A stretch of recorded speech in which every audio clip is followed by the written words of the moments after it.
ठीक है, अभी तक हमने क्या सीखा? अभी तक हमने ऑस्मोसिस को सीखा, हमने आइसोटोनिक सॉल्यूशंस को सीखा, हमने हाइपरटोनिक सॉल्यूशंस को सीखा, हमने ऑस्मोटिक प्रेशर को भी अच्छे से समझ लिया है। ऑस्मोटिक प्रेशर क्या होता था ये हम अच्छे से सीख चुके हैं। मैथ्स की क्लासेस भी मैं आपकी कराऊंगा और सब्जेक्ट्स भी देखूंगा, लेकिन फिलहाल मैं आपको क्या कराने वाला हूँ, केमिस्ट्री जो है सीरीज क्लास 12th के लिए ही कराने वाला हूँ। उसके बाद में क्लास 10th भी इन्वॉल्व करूंगा इसमें, है ना, और क्लासेस भी 12th भी लूंगा, ग्रेजुएशन के लिए भी लूंगा क्लासेस। फिलहाल हम क्या कर रहे हैं, हम आगे बढ़ रहे हैं। आज हम इस टॉपिक में जो हमने सीखा है हाइपरटोनिक सॉल्यूशन, हाइपोटोनिक सॉल्यूशन, उससे आगे थोड़ा सा बढ़ते हैं। इस वीडियो में हम बहुत छोटा सा लेकिन बेहद इंपॉर्टेंट एक टॉपिक करने वाले हैं, which is reverse osmosis. Reverse osmosis, RO जिसको हम बोलते हैं, RO, ठीक है ना, इसको हम पढ़ने वाले हैं। RO का इस्तेमाल आपने देखा होगा कि जैसे कि वाटर प्यूरिफिकेशन के लिए बोलते हैं कि घर में RO लगवा लेते हैं कि RO वाटर है। RO मीन्स रिवर्स ऑस्मोसिस ही है वो। अब वो होता क्या है बहुत ध्यान से समझना। इसके लिए आपको ऑस्मोसिस की प्रक्रिया याद है? ऑस्मोसिस क्या होता था? ऑस्मोसिस की मैंने ट्रिक भी बताई थी। क्या बताई थी? हाई वाटर 2 पार्टिकल कैसे चलते थे, जहां कम पानी हो उस साइड में पार्टिकल चले जाते थे, और बीच में क्या लगा होता था? एक सेमी परमेबल मेम्ब्रेन लगा होता था। और जो सेमी परमेबल मेम्ब्रेन था ये केवल किसको परमिट देता था, किसको इजाजत देता था अपने अंदर से जाने की? Solvent particles. सोलवेंट पार्टिकल्स जैसे कि पानी के पार्टिकल सिर्फ उनको परमिशन देता था अपने अंदर से अलाउ करने की। सॉल्यूट पार्टिकल्स को ये अपने अंदर से परमिट नहीं देता था। सेमी परमेबल मेम्ब्रेन का यही काम होता था। अब मान लो, ध्यान से समझना, मैं उसी प्रक्रिया को आगे बढ़ाता हूं। मान लो मैंने इस तरह के कंटेनर में SPM लगाया है। SPM है ये मेरे पास, सेमी परमेबल मेम्ब्रेन। मैं क्या कर रहा हूं, एक तरफ में जो वाटर प्योर नहीं है, जैसे सी वाटर जो देखे होंगे आपने। सी वाटर क्या होता है? जो समुद्र का पानी होता है उसमें नमक की मात्रा ज्यादा होती है, मतलब वो पीने योग्य नहीं होता है। अब उसको पीने योग्य बनाने के लिए हमें उसकी कुछ प्रक्रिया करनी पड़ेगी जिससे कि वो शुद्ध हो जाए, पीने योग्य बन जाए। उस पानी का हम रिवर्स ऑस्मोसिस करेंगे और वो पानी क्या हो जाएगा? प्योर हो जाएगा। तो मान लो एक साइड में मैंने क्या लिया है, मैंने इम्प्योर वाटर में ले रहा हूं, और ध्यान से, और मैं यहां से क्या बनाऊंगा? मैं प्योर वाटर बनाऊंगा। इस साइड में क्या होगा? मैं प्योर वाटर।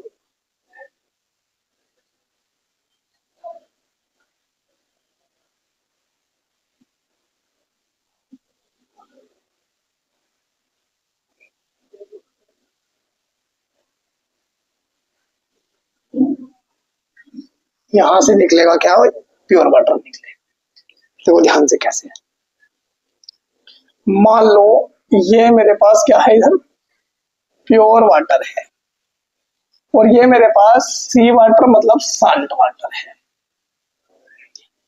अब ये भी कहा जा सकता है कि जब ये प्योर वाटर है इसका मतलब ये क्या है? सिर्फ और सिर्फ सोलवेंट है, इसके अंदर कोई सोल्यूट प्रेजेंट नहीं है। मतलब ये कौन सी साइड है? इस साइड में सोलवेंट साइड है ये, और ये कौन सी साइड है? सॉल्यूशन साइड है। ये सॉल्यूशन साइड है, और सॉल्यूशन साइड और सॉल्वेंट साइड को आपस में सेपरेट कौन कर रहा है? SPM सेपरेट कर रहा है। अब यहाँ पे एक चीज हो रही है, जब ये सोलवेंट है, जब ये सॉल्यूशन है, सॉरी, इस सॉल्यूशन के अंदर सॉल्वेंट भी रहा होगा और सोल्यूट भी रहा होगा। यहाँ पर सॉल्वेंट कौन है? वाटर है, और सोल्यूट क्या है मेरे पास? साल्ट है। ठीक है ये बात। अब यहां पर ध्यान से समझना, अगर मैं इसको एज इट इज छोड़ देता हूं तो यहां पर वाटर की कंसंट्रेशन कम है, यहां पर प्योर वाटर है, मतलब यहाँ पर पानी जो है वो कम है, यहाँ पर पानी ज्यादा है, तो सोलवेंट पार्टिकल्स क्या होने लगेंगे, ऑटोमेटिकली किस साइड में मूव करने लगेंगे, सॉल्यूशन साइड में मूव करने लगेंगे, ओस्मोसिस होने लगेगा। और ओस्मोसिस को अगर मुझे रोकना था तो सॉल्यूशन साइड में मैं क्या लगाता था, एक एक्सटर्नल प्रेशर लगाता था, यहां से एक प्रेशर लगाता था, प्रेशर यहां से लगाऊंगा, और वो पाई, अगर वो प्रेशर में सिर्फ पाई लगाता था, एग्जैक्टली क्या लगाता था, पाई, पाई अप्लाई करता था इस साइड से। पाई क्या था, ओस्मोटिक प्रेशर, मतलब ये पार्टिकल्स ऑटोमेटिकली इस साइड से आने लगे, एसपीएम के पास आने लगे, एसपीएम से पास आउट होने लगेंगे, सीधी सी बात है। मतलब सोलवेंट पार्टिकल्स किस साइड में मूव कर रहे हैं, सॉल्यूशन साइड में मूव कर रहे होंगे। और उस ओस्मोसिस को रोकने के लिए मैं क्या करता था, एक सॉल्यूशन साइड में एक एक्सटर्नल प्रेशर लगाता था, जिससे सिर्फ ओस्मोसिस रिएक्शन क्या हो जाती थी, स्टॉप हो जाती थी, रुक जाती थी। उस प्रेशर को क्या कहते थे हम, ओस्मोटिक प्रेशर। यहां तक हमने पढ़ लिया है।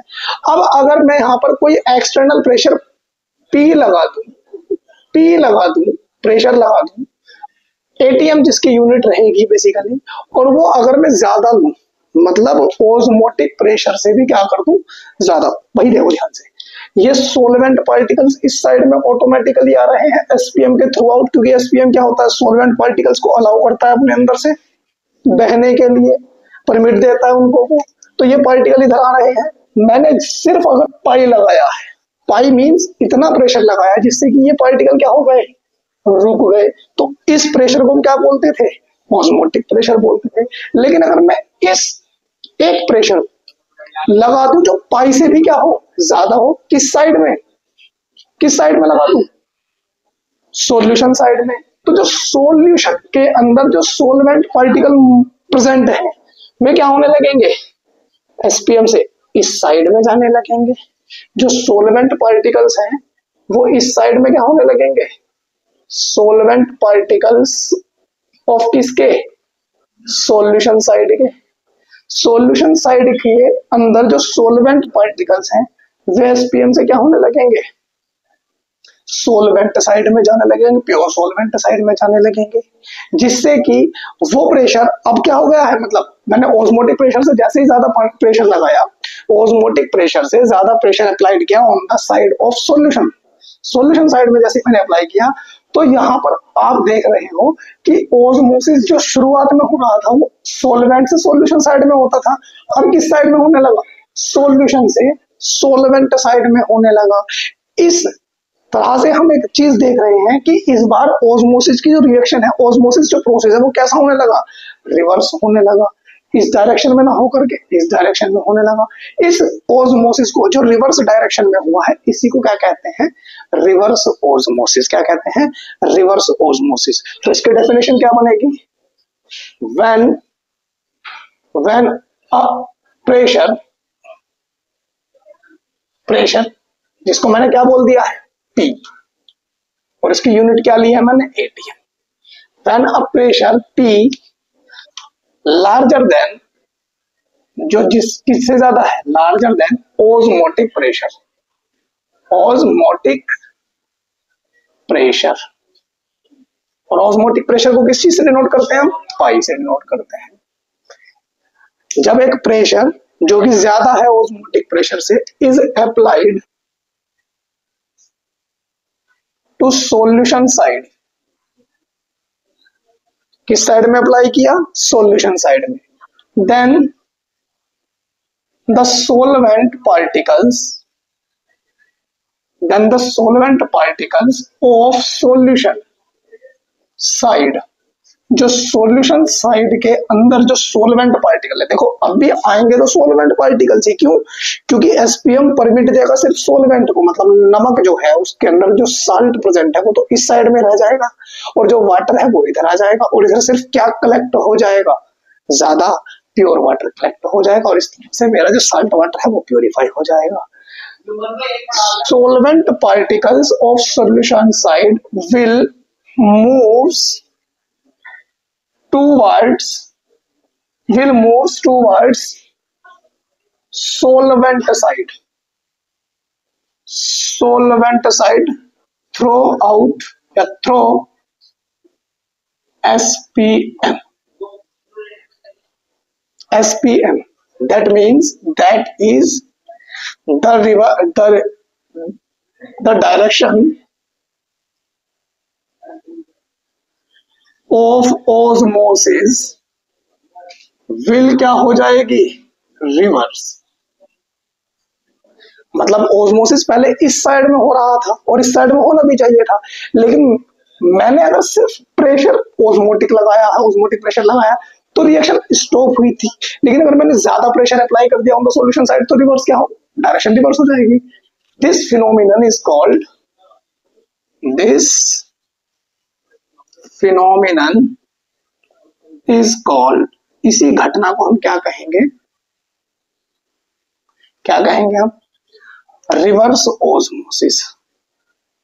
रिवर्स ओस्मोसिस, जिसे शॉर्ट में क्या बोलते हैं हम, RO। क्या बोलते हैं हम इसको, RO। कोई दिक्कत नहीं होनी चाहिए। यहां पर बताया RO यानी कि रिवर्स ओस्मोसिस, पूरे लिख देता हूं, reverse osmosis is used to purify sea water, है ना। हम क्या करते हैं और रिवर्स ओस्मोसिस का इस्तेमाल कहां देखते हैं हम, सी वाटर को प्योरीफाई करने में, है ना, by the use of SPM। SPM कौन सी, यहां पर जो जब सी वाटर को आप प्योरीफाई करते हैं, जब आप सी वाटर को प्योरीफाई करते हैं तो जिस SPM का आप यूज करते हैं वो SPM कौन सी होती है, सेल्यूलोज एसीटेट। किस SPM का यूज करेंगे हम लोग, cellulose acetate. And this purification of water is called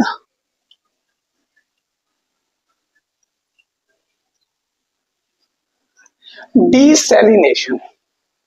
क्या कहते हैं इस तरह के प्यूरिफिकेशन को, desalination of water। मतलब क्या बताया, इस बार एक बार और देख लो भाई। एक साइड में प्योर वाटर है, दूसरी साइड में मेरा सॉल्यूशन साइड है, मतलब इम्प्योर वाटर है, मतलब साल्ट वाटर है। अगर मैं कोई प्रेशर अप्लाई ना करता हूँ तो नेचुरली देखता हूँ, क्योंकि osmosis is a natural process, वो खुद ब खुद होगा, तो ये पार्टिकल्स ऐसे मूव आउट होंगे। मतलब सोलवेंट पार्टिकल्स किस साइड में मूव आउट होंगे, सॉल्यूशन साइड में मूव आउट होंगे थ्रू आउट SPM, क्योंकि SPM सॉल्वेंट पार्टिकल्स को क्या कर देता है, परमिट दे देता है, अंदर जाने की इजाजत दे देता है। और अगर मैं सिर्फ यहां से पाई प्रेशर अप्लाई करता था तो ये पार्टिकल्स आना बंद हो जाते थे, मतलब सिर्फ पार्टिकल्स आना रुक जाते थे, ओस्मोसिस क्या हो जाता था, रुक जाता था। और उस प्रेशर को क्या बोलते, उस प्रेशर को क्या बोलते थे, जिससे ओस्मोसिस केवल रुक जाता है, ओस्मोटिक प्रेशर। लेकिन मैंने इस बार क्या किया, एक्सटर्नल प्रेशर अप्लाई किया इस साइड में P, जिसकी यूनिट मैंने क्या ली है, ATM दी है बेसिकली। और मैं इस P को जो एक्सटर्नल प्रेशर में अप्लाइड कर रहा हूं किस साइड में, सॉल्यूशन साइड में, इसको किससे ज्यादा ले रहा हूं, मैं ले रहा हूं किससे ज्यादा, पाई से ज्यादा, मतलब ओस्मोटिक प्रेशर से।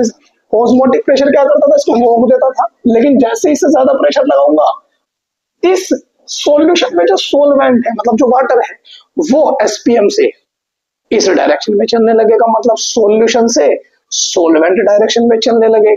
सोलवेंट सॉल्यूशन से किस साइड में मूव करने लगेगा, सोलवेंट, मतलब ओस्मोसिस की जो रिएक्शन है, जो डायरेक्शन है, वो क्या हो गई, रिवर्स हो गई। और इस रिवर्स ओस्मोसिस जो है, जो इस तरह का जो रिवर्स ओस्मोसिस क्रिएट हो रहा है, मतलब इसी को हम क्या कह रहे हैं, रिवर्स ओस्मोसिस बोल रहे हैं इस फिनोमेनन को। तो यहाँ पे क्या लिखा है कि जब एक प्रेशर जो P है, जो कि ज्यादा है किससे, ओस्मोटिक प्रेशर से, वो अप्लाई किया जा रहा है किस साइड में, सॉल्यूशन साइड में, सॉल्यूशन साइड में अप्लाई किया जा रहा है, तब जो सोलवेंट पार्टिकल्स जो है जो सोलवेंट पार्टिकल है किसके, सॉल्यूशन साइड के, सॉल्यूशन में भी सोलवेंट है, वे जो है वो मूव कर जाएंगे सोलवेंट साइड में। किस साइड में मूव कर जाएंगे, सोलवेंट साइड में मूव कर जाएंगे। किसके जरिए से, एसपीएम के जरिए से। मतलब यहाँ पर जो डायरेक्शन है ओस्मोसिस की वो क्या हो गई है, बेसिकली रिवर्स हो गई है। इस तरह की घटना को ही क्या बोलते हैं अपन, रिवर्स ओस्मोसिस कहते हैं। और रिवर्स ओस्मोसिस का इस्तेमाल हम कहाँ करते हैं, प्योरिफिकेशन ऑफ वाटर में करते हैं। जो सी वाटर है बेसिकली हम इसका इस्तेमाल जो घर में आरओ होता है ना वहां पे भी करते हैं, मतलब जो इम्प्योर वाटर होता है उसको भी प्योरिफिकेशन में करते हैं। बट जो सी वाटर होता है उसको प्योरिफिकेशन किया जाता है उस एसपीएम के द्वारा, जो एसपीएम होता है वो आर्टिफिशियल यूज करते हैं। और वो आर्टिफिशियल कौन सा होता है, सेलुलोज एसीटेट। और इस तरह के प्योरिफिकेशन ऑफ वाटर का जो फिनोमिना होता है उसको क्या बोलते हैं, डीसैलिनेशन ऑफ वाटर। क्या बोलते हैं, डीसैलिनेशन ऑफ वाटर। बस इतना ही करेंगे आज।